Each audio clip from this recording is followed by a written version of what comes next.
Tuesday, June 21st, 2022, Monaco 64, home of alternative economics and contrarian views. So the economy in the UK is continuing to unravel, unfortunately. Yes, we're told many reasons why it's happening, Ukraine, COVID, but for me, the underlying cause is the inflation. Decades of government deficit spending, decades of corporate bailouts, decades of unlimited, not unlimited, but very generous welfare programs. And what's happening now is we're having strikes. The rail strikes are going to start today. And my message is going to be to the TUC, the head of the TUC, which is the Trades Union Congress. So what is the Trades Union Congress? Well, it's a national trade union center, a federation of trade unions in England and Wales, representing the majority of trade unions. There are 48 affiliated unions with a total of about 5.5 million members.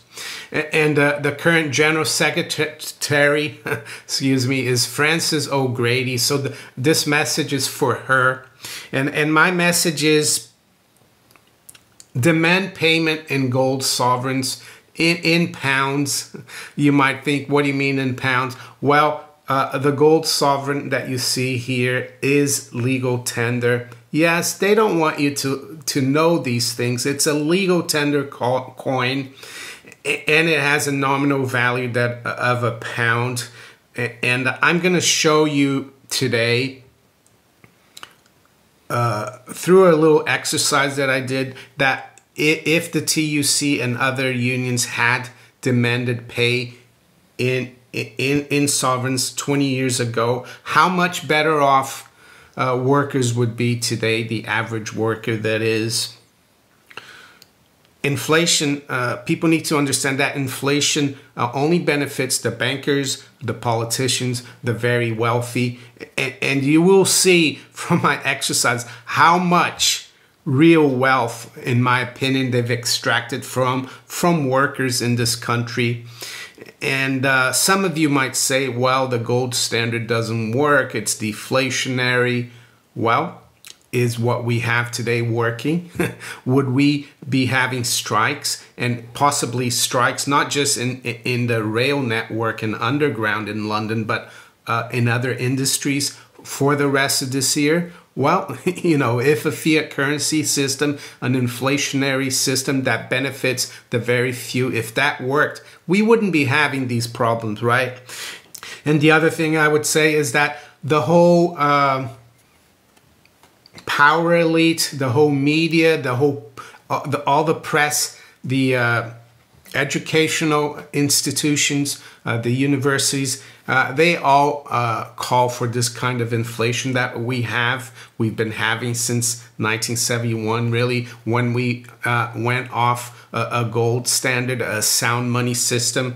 Well, and I'll give you an example, and many of you know about this article that I've covered, or editorial, sorry, from the FT from 2004, where they denigrate gold. They say going gold. The pointlessness of holding bullion continues to sink in, right? From 2004. They don't want people to know how special gold is, that it's real money, and it's something that holds its value. They can't print this out of thin air. So if you get paid in gold, you'll be fine. Do you ever wonder why the Roman Empire collapsed? Well, because they inflated, just like all other empires do and all other countries do. How did they inflate their monetary system? Well, they took out almost all the silver out of their denarius, the silver coins during Roman times. And yes, the soldiers said, no more. We're not going to fight for Rome if you don't pay us in real money. Yes, I'm talking about gold here because it's easier to look at gold. And the UK treats silver not exactly like they treat gold. They put VAT on silver. But silver would be a good sound money too, I would say. Why not have a bimetallic standard? But I'm going to stick to gold today? Yes. So what's happening in the UK aside from the inflation that we have? Well, actually, all the problems come from the inflation. The inflation, of course, is decades of, as I said, government spending and central bank money printing. We're told, of course, that central banks killed inflation, but it's a complete fabrication, in my opinion, and that's why we're seeing this. So late yesterday, the FT, yes, and I do read what the enemy says. We need to sometimes. They reported yesterday UK rail strikes set to begin after failure of last-ditch talks. TUC leader Francis O'Grady says workers nationwide are supporting industrial action. So, yeah, a lot of other industries are supporting the rail strikes.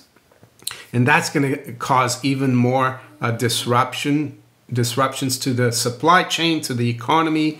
It's just part of the, inflation is coming home to roost, right?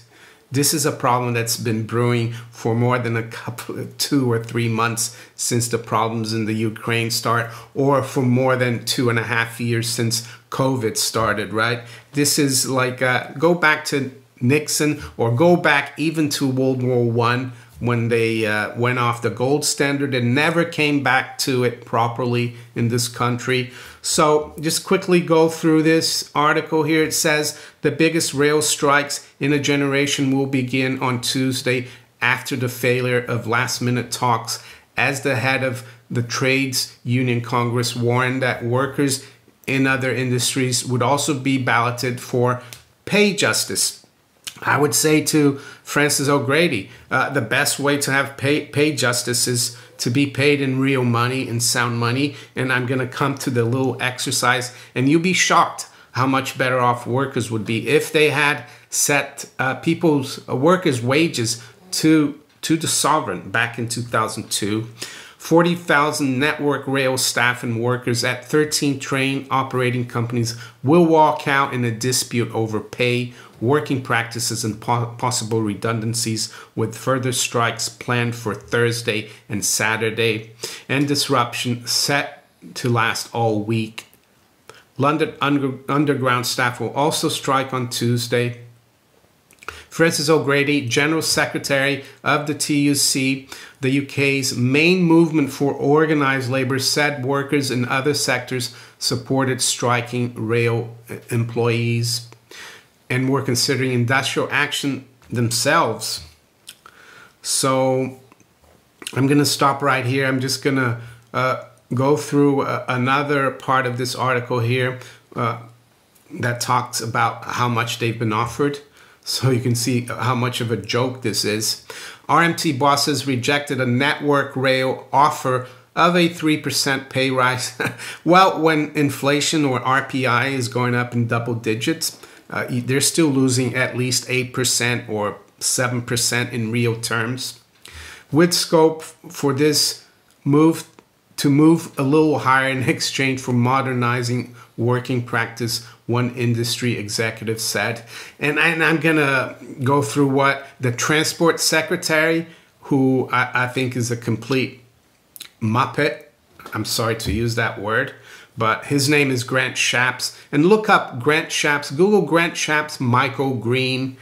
He used to be an internet sales guy, get-rich-quick internet guy, before he became Grant Shapps and became a government minister. That's the kind of guy he is. Well, he said that he accused the union leaders of dragging the country back to the 70s, but Mr. Shapps, governments for the last 20 years have been dragging us towards the 70s with all the inflation, all the deficit spending.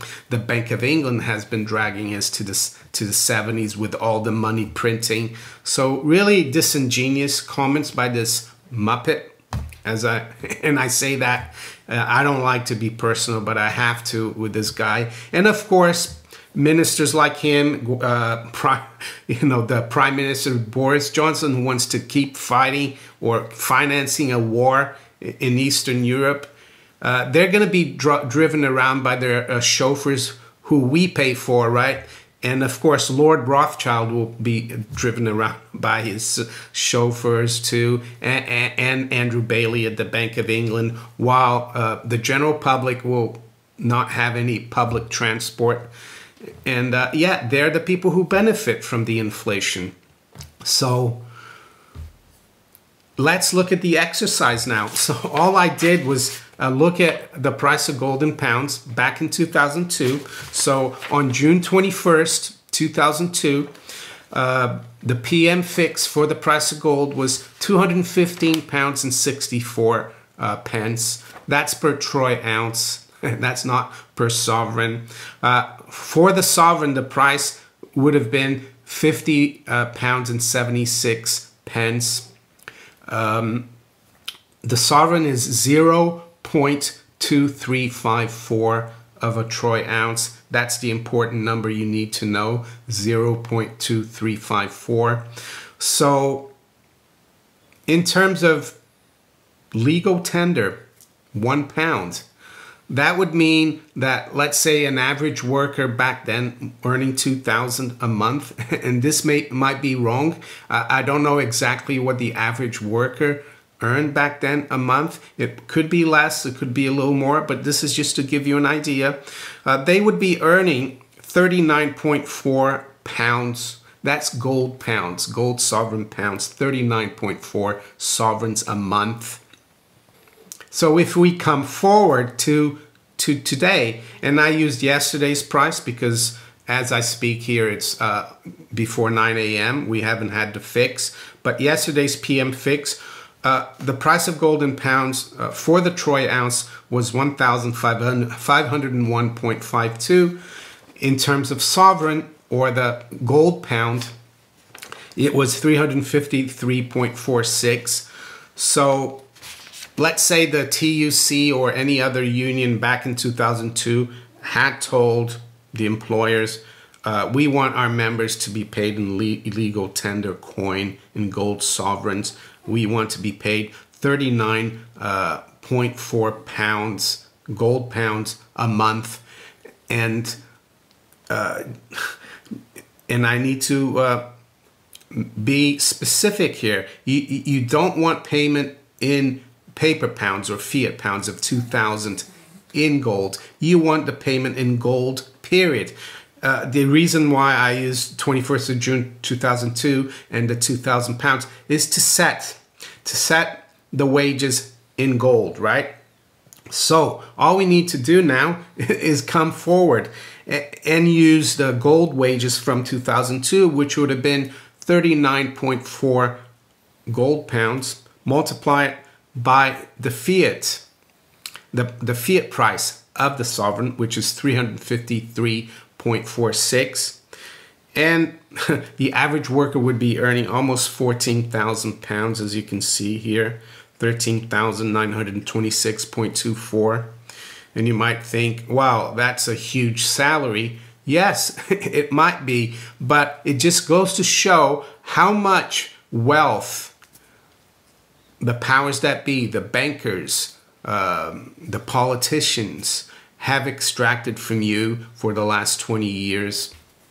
And unless Francis O'Grady and the labor union movement and the TUC wake up and realize that the inflation of the monetary system, you know, the deficit spending, that's what hurts workers, what helps workers, and what keeps workers prosperous and thriving would be getting paid in sound money. And that's why publications like the FT hate gold, because they're doing the bidding for the bankers, for the people at the very top, for the Lord Rothschilds of the world.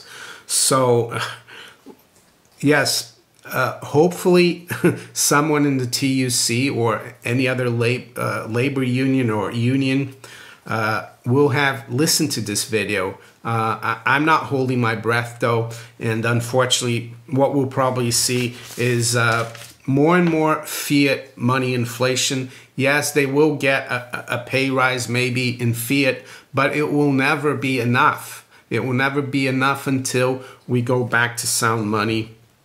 So with that, let's quickly look at where the markets are this morning. It's 9 a.m. London time.